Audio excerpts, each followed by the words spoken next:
नमस्कार. आज आपण छत्रपती शिवाजी महाराज यांची चरित्रकथा बघूयात. उंबरखिंड म्हणजे जणू 15 किलोमीटर लांबीची बंदुकीची नळीच होती. मोगली सैन्याने उंबरखिंड पुरती ओलांडलेली नव्हती. त्या अरुंद जंगली खिंडीत ते भयंकर ठेचून निघत होते किंवा थेट स्वर्गात जात होते. या भयंकर चित्ते हल्ल्याची खबर धडपडत धावत मोगली सरदारांनी पिछाडीवर असलेल्या आपले सेनापती कारतलब खान साहेबांना दिली. बातमी देणारे व्याकुळ झाले होते. हा भयंकर प्रकार खानाला अनपेक्षित होता. हे सगळेच बादशाही सरदार आपल्या प्रचंड सैन्यसंख्येवर आणि युद्ध साहित्यावर भाळलेले असायचे. त्यांना वाटायचं मराठे मूठभर आहेत, मारून काढू. पण त्या मूठभर मराठ्यांची ताकद सुरुंगाच्या दारूसारखी होती.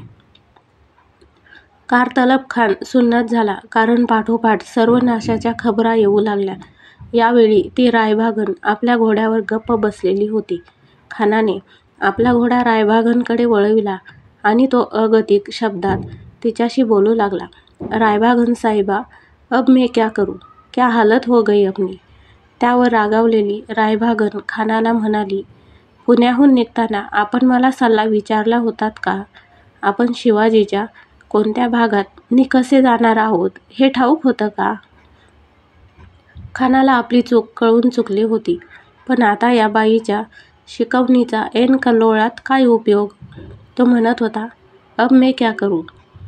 यावर रायबागनने अगदी स्पष्ट शब्दात त्याला सुनावलं की हे असलं साहस म्हणजे आत्मघातकी वेडेपणा आहे. मी अजूनही आपल्याला सांगते की आपण मुकाट्याने शिवाजी राजांकडे ताबडतोब वकील पाठवा. शरण जा, क्षमा मागा त्यांची. तो राजा फार मोठ्या उदार मनाचा आहे. अजूनही तो तुम्हाला क्षमा करेल, नाहीतर सर्वनाश. खरंच होतं. खानानं आपला वकील पाठविला. पण त्या प्रचंड गोंधळ गर्दीत शिवाजी राजाला गाठण्यासाठी जायचं कसं? अखेर मोठ्या धडपडीनं तो वकील महाराजापर्यंत जाऊन पोहोचला. हे मोगलांचं नशीब. त्यानं महाराजांच्या पुढे व्याकुळ होऊन विनवणी केली की आम्ही माहीत नसलेल्या या मुलखात आलो. आमचे चुकले. आम्हाला माफ करा. आपल्या तीर्थरूप साहेबांचा आणि कारतलब साहेबांचा दोस्ताना फार मोठा आहे. आपण मेहर नजर करावी. आपण रहेमदिल आहात.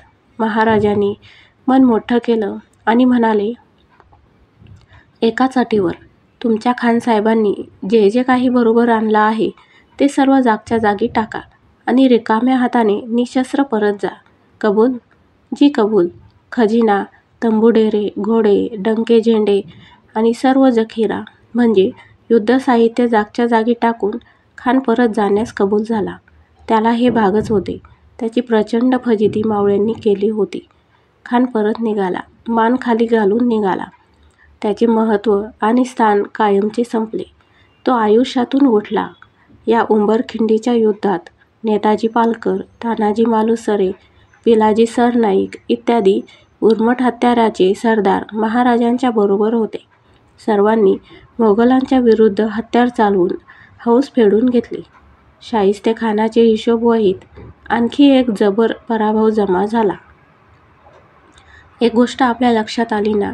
कारतलब खान लोणावळ्याकडून पश्चिमेला उंबरखिंडीत आला, पण महाराज आधीच बहुधा 1 फेब्रुवारी 1661 पुण्याकडून ताम्हणीच्या किंवा सवाष्णीच्या घाटाने कोकणात उतरले आणि त्यांनी उंबरखिंडीच्या तोंडावरच खानाची वाट अडवली.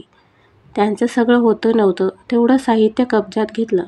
अंगावरचे कपडे शिल्लक ठेवले. हे खानाचं आणि त्यांच्या सैन्याचं नशीबच.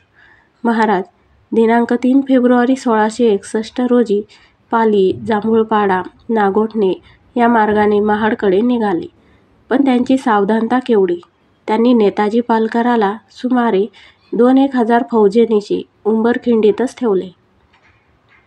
न जागो फजित पावलेला कारतलब पुन्हा युद्धसाहित्य जमवून कोकणात उतरू पाहिला तर त्याच्या दुसऱ्या फजितीची व्यवस्था महाराजांनी नेताजींवर सोपवली. महाराज आता चिपळूणजवळ श्री परशुरामाच्या दर्शनासाठी निघाले. महाराज धार्मिक होते, पण त्यांच्या कामाच्या आड ते देवधर्म, व्रतवैकल्य येऊ देत नव्हते. ते ओरकूनच आता श्रीदर्शनास जात होते. उंबरखिंडीच्या मोहिमेत कारतलब खान उझबेक याची अगदी नाचक्की झाली. समृद्ध साहित्याने सुसज्ज असलेली फौज, कमी सैन्यबळाच्या आणि तुटपुंज्या युद्धसाहित्याच्या शिवाजी राजापुढे का मार खाते आहे याचा सूक्ष्म अभ्यास तर राहोच, पण साधा वरचा विचारही कोणत्याही मोगली सेनापतीने कधीच केला नाही. दिल्लीत औरंगजेब फार मोठ्या अपेक्षेने शाहिस्तेखानाच्या दक्षिण मोहिमेवर लक्ष ठेवून होता, पण ते त्यांचं लक्ष केवळ आशाळभूत ठरलं. शाहिस्तेखानाला आता महाराष्ट्रात उतरून 2.5 वर्ष झाली होती. खर्च अफाट आणि मिळकत जवळजवळ शून्यच. टोळधाडीप्रमाणे मराठी मुलखाला आणि मराठी संसारांना ओरबाडीत कुरतडीत तो बसला होता. त्यामुळे त्याच्याबद्दल येथील जनतेत फक्त दहशतच होती. महाराज उंबरखिंडीच्या युद्धानंतर दक्षिण कोकणात राजापूरच्या रोखाने मोहिमेवर होते. स्वराज्याला विरोध करणाऱ्या स्वकीयांना उदार मनाने वागून आपल्या ईश्वरी कार्यात सामील करून घेण्याचा प्रयत्न त्यांचा नेहमीच असे. स्वकीय विरोधकांना महाराज समजावून सांगून, कधी मायेनं तर कधी रागावून स्वराज्यात येण्याचा आग्रह करत होते. कुणी आले, कुणी नाही आले, जे आले त्यांचे कल्याण झालं, कीर्ती झाली, पण जे कडवा विरोध करीत राहिले त्यांचा अखेर कठोर हातानं त्यांनी समाचार घेतला.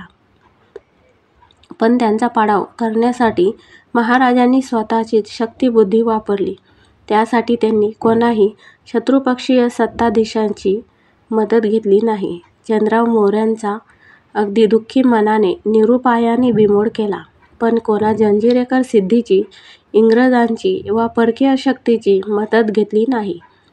इंग्रजांनी सुवर्णदुर्गाच्या समुद्रात आग्र्याचं म्हणजेच शिवाजी महाराजांचं स्वराज्याचं आरमार समुद्रात बुडविलं. फडफडणाऱ्या आमच्याच भगव्या झेंड्यासह हे आमचं आरमार समुद्राच्या तळाशी गेलं. परक्यांना आपल्या राष्ट्रव्यवहारात आपणहून आमंत्रण देणं हा केवढा आत्मघात. अशा खूप चुका पेशवाईत झाल्या. शेवटी परकीय शत्रूंनी आम्हालाच गिळून टाकलं. अशा चुका चुकूनही होऊ नयेत यासाठी महाराज अखंड सावधान होते. महाराज दक्षिण कोकणात दौडत असतानाच त्यांनी तानाजी मालुसरे या आपल्या काळजातल्या सवंगड्याला एक कामगिरी सांगितली. कोणती?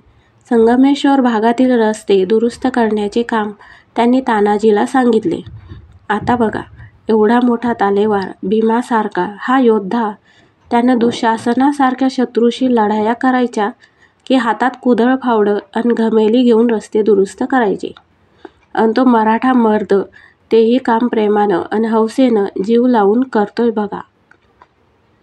उन्हातान्हात दिवसभर केवळ श्रमदानी पद्धतीने नव्हे, फोटो काढला की ठेवलं घमेलं खाली, मग हारतो रे. महाराजांना आणि त्यांच्या जीवलगांना नाटकं करणं कधी जमलंच नाही.